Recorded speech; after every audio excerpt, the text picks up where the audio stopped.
Hi గారు, welcome to our channel. ప్రస్తుతం మనతో పాటు దాము బాలాజీ గారు, సీనియర్ జర్నలిస్ట్, వారితో ఒకసారి మాట్లాడదాం. సార్ నమస్కారం. సార్, మొన్న రఘురామకృష్ణరాజు గారి కేసులో విజయపాల్ ని అరెస్ట్ చేశారు కదా, అయితే ఇప్పుడు రిమాండ్ రిపోర్ట్ బయటకు వచ్చింది. ఆ రిమాండ్ రిపోర్ట్ లో రఘురామకృష్ణరాజు గారిని చంపడానికే ప్రయత్నించారు వీళ్ళు అని చెప్పినట్టుగా కూడా ఉంది సార్. అసలు నిజంగా చంపడానికి ప్రయత్నించారా? రిమాండ్ రిపోర్ట్ లో ఏముంది సార్? రిమాండ్ రిపోర్ట్ 18 పేజీలు ఉంది. అది నేను చూసాను. ఆ రిమాండ్ రిపోర్ట్ అదేంటంటే అసలు ఎవరిది రిమాండ్ రిపోర్ట్ అంటే విజయ్ పాల్ అనే ఒక ఏఎస్పీగా ఉన్నాడు సిఐడిలో. ఆయన్ని అరెస్ట్ చేశారు నిన్న. ఆయన్ని దాదాపు 9 గంటల పాటు విచారించిన తర్వాత అరెస్ట్ చేస్తున్నట్టు ప్రకటించారు. అరెస్ట్ చేసి ఆయన కోర్టుకు పెట్టారు. కోర్టు 14 రోజులు ఆయనకి రిమాండ్ విధించింది.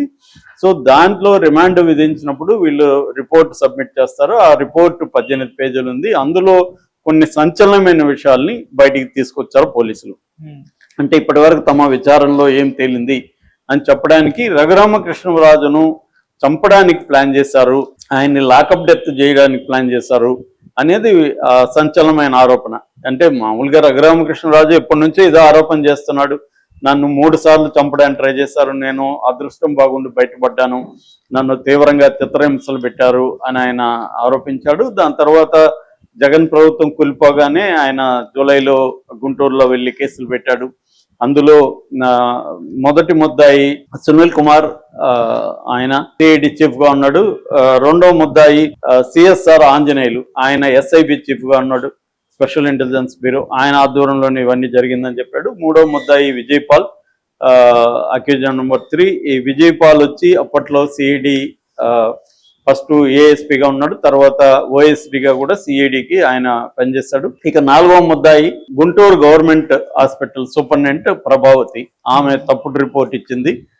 ఆమె కానీ కరెక్ట్ గా రిపోర్ట్ ఇచ్చుంటే అప్పుడే వీళ్ళ మీద చర్య కోర్టు తీసుకునేది. కానీ ఆమె దెబ్బలు ఏం తగలలేదని ఆమె రిపోర్ట్ ఇచ్చింది అని ఆమె మీద కూడా పెట్టాడు. 5వ ముద్దాయి జగన్ ఆధ్వర్యంలోనే ఇవన్నీ జరిగింది. జగన్ కి వీళ్ళు లైవ్ లో నన్ను కొడుతూ, నా అరుపులు, నా ఇదంతా, నా పెయిన్ అదంతా వాళ్ళు లైవ్ లో ఆయనకి చూపించారు. ఆయన అక్కడ ఎంజాయ్ చేసి బాగా అన్నాడు. ఇవన్నీ ఆయన కేసు పెట్టాడు. అట్లాగే దాని కోర్టులో కూడా ఆయన ఇవన్నీ చెప్పాడు, దెబ్బలు కూడా చూపించాడు. బట్ అవన్నీ ఆయనకి ఆల్రెడీ డయాబెటీస్ ఉంది కాబట్టి దానివల్ల నల్లగా ఉన్నాయి కాళ్ళు అని ఆమె రిపోర్ట్ ఇచ్చింది, కొట్టిన దెబ్బలు కాదని.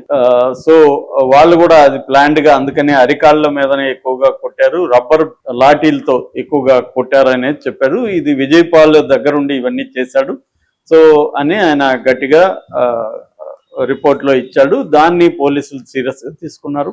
అయితే ఈ విజయ్ పాల్ హైకోర్టులో బెయిల్ పిటిషన్ వేశాడు, ముందస్తు బెయిల్ కోసం. ఆయనకి రిజెక్ట్ అయింది. దాని తర్వాత సుప్రీంకోర్టుకి వెళ్ళాడు. సుప్రీంకోర్టు కూడా ఆయనకి ముందస్తు బెయిల్ ఇవ్వడానికి, ఈ కేసును కొట్టేయడానికి నిరాకరించింది. దాంతో ఇంకా ఆయన ఏం చేసే పరిస్థితి లేదు. రిజెక్ట్ చేసిన మరుసటి రోజే ఆయన్ని అదుపులోకి తీసుకున్నారు. అదుపులోకి తీసుకొని ఆయన్ని 9 గంటల పాటు విచారించి కోర్టులో పెట్టారు. ఇప్పుడు ఆయన్ను కస్టడీలోకి తీసుకోవాలని ప్లాన్ చేస్తున్నారు. నాకు తెలిసిన సమాచారం ప్రకారం ఆయన అప్రూవర్ గా మార్చుకోవడానికి ప్లాన్ చేస్తున్నట్టుగా తెలుస్తుంది. విజయ్ పాల్ గారిని అప్రూవర్ గా మారితే అది ఇటు సజ్జల రామకృష్ణారెడ్డికి చుట్టుకునే అవకాశం ఉంది, జగన్ కూడా చుట్టుకునే అవకాశం ఉంది ఈ కేసు. ఎందుకంటే ఇప్పుడు ఆయన ప్రభుత్వంలో కూడా కీలకమైన డిప్యూటీ స్పీకర్ పదవిలో ఉన్నాడు రఘురామకృష్ణరాజు. ఇప్పటి నుంచో ఆయన ఆరోపిస్తున్నాడు. రెండోది, ఆయన నిరంతరం జగన్ మీద పోరాటం చేస్తున్నాడు. అది పోరాటం 2 రకాలు. ఒకటి రాజకీయ పోరాటం, రెండోది లీగల్ పోరాటం. జగన్ కి ఇచ్చిన బెయిల్ ని కూడా రద్దు చేయాలని సుప్రీంకోర్టు వరకు వెళ్ళాడు. హైకోర్టులో వెళ్ళినప్పుడు నీకు సంబంధం లేదని హైకోర్టు రిజెక్ట్ చేసింది. అయినా ఆగకుండా ఆయన సుప్రీంకోర్టుకి వెళ్ళాడు. సుప్రీంకోర్టు దాన్ని టేకప్ చేసింది. సో దాని మీద విచారణ జరుగుతుంది.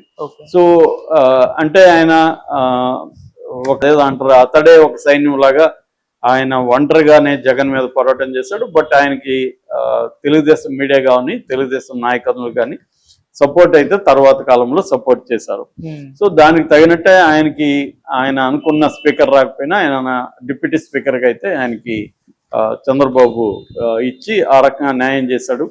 సో ఇప్పుడు ఈ గవర్నమెంట్ ఉంది కాబట్టి ఈ గవర్నమెంట్ లో గత ప్రభుత్వం చేసిన అనేక అరాచకాలు కావచ్చు, అక్రమ అరెస్టులు కావచ్చు, ఇటు పోలీసు వైలెన్స్ కావచ్చు, వీటి మీదంతా కూడా ఈ ప్రభుత్వం రకరకాల చర్యలు చేపట్టింది.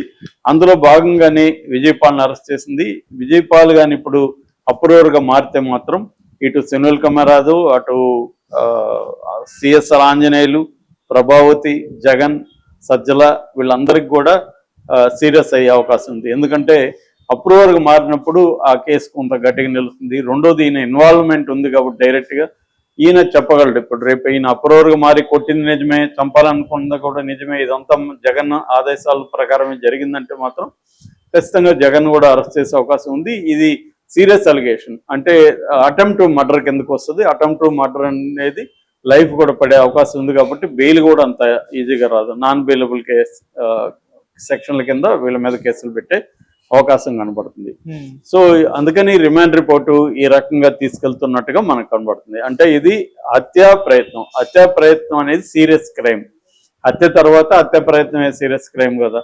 సో అటువంటి పైగా ఏంటి, ఇది పోలీసు కస్టడీలో ఉన్న వ్యక్తి మీద హత్యా ప్రయత్నం కాబట్టి ఇది పోలీసు ఆఫీసర్లకి సీరియస్ కేసు అవుతుంది. ఇటు జగన్ కావచ్చు, సజ్జల దీన్ని ఆర్గనైజ్ చేశాడు, నిన్న కూడా వార్తలు వచ్చాయి. సో సజ్జలకు కూడా ఇది సీరియస్ అయ్యే అవకాశం అయితే ఉంది. ఎందుకంటే ఇప్పుడు ఎఫ్ఐఆర్ లో ఉన్న పేర్లే రేపు ఛార్జ్ షీట్ లో ఉండాలని ఏం లేదు. ఎఫ్ఐఆర్ లో మళ్ళీ ఎక్స్ట్రా కూడా పేర్లు మెమో ద్వారా యాడ్ చేయొచ్చు. అట్లా రేపు పొద్దున ఇంకెవరెవరిని యాడ్ చేస్తారు అనేది కూడా చూడాల్సి ఉంది. ఎందుకంటే సజ్జల పేరు కూడా రాబోతుంది. సజ్జల దీన్నంతా కూడా పర్యవేక్షించింది జగన్ తరఫున సజ్జలే. ఎందుకంటే సిఐడి వాళ్ళే చంద్రబాబును కూడా అరెస్ట్ చేశారు. సిఐడి వాళ్ళే ఇటు రామోజీరావును కూడా విచారించడం కావచ్చు, రామోజీరావుని వేధించడం కావచ్చు, ఇవన్నీ సిఐడి ద్వారానే జగన్ చేయించాడు. కాబట్టి ఆ సిఐడి అధికారులు బాధ్యత వహించాల్సింది. వాళ్ళు ఎందుకంటే వాళ్ళు పర్సనల్ గా తీసుకొని దీన్ని ఒక ఎంపీ స్థాయి వ్యక్తిని చంపడానికి ప్రయత్నించడం అనేది సీరియస్ క్రైమ్ అవుతుంది. అది కానీ ప్రూవ్ అయితే నిజంగా కొట్టారా లేకపోతే టార్చర్ చేశారా, చంపాలని ట్రై చేశారా అనేది మనకు తెలియదు, కోర్టు తేల్చాలి. కానీ పోలీస్ వైలెన్స్ అనేది వెరీ కామన్ ఇండియాలో.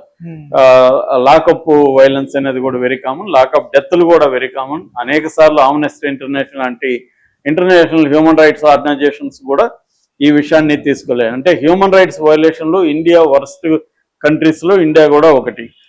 ఈ హ్యూమన్ రైట్స్ వైలేషన్ అనేవి పోలీసు వైలెన్స్ గా మనకు కనబడుతుంది. పోలీసు వైలెన్స్ కావచ్చు, జైళ్లలో ఖైదీల మీద వైలెన్స్ కావచ్చు, ఇటువంటి దీన్నే రాజ్యహింస అని చెబుతుంటారు. ఈ రాజ్యహింస అనేది స్టేట్ వైలెన్స్ అనేది చాలా స్ట్రాంగ్ ఉంటుంది. ఒకప్పుడు స్టేట్ వైలెన్స్ పౌర సంఘాలు, ప్రజా సంఘాలు, నక్సలైట్లు, దళిత మహిళా సంఘాలు ఇలాంటి వాళ్ళ మీద స్టేట్ వైలెన్స్ ఉండేది. అట్లాగే పై కులాలకి చిన్న కులాలకి మధ్య ఇది వచ్చినప్పుడు తోకాళ్ళ కింది కులాల మీద స్టేట్ వైలెన్స్ ఉండేది. ఇవాళ ఏంటంటే అది పొలిటిక్స్ రైవలరీస్ మీద కూడా స్టేట్ వైలెన్స్ అనేది మన దేశంలో రాను రాను బాగా పెరుగుతుంది. ఒక పక్క జర్నలిస్టులు, సివిల్ సొసైటీ నాయకులు వీళ్ళ మీద ఉంది, మరోవైపు పొలిటికల్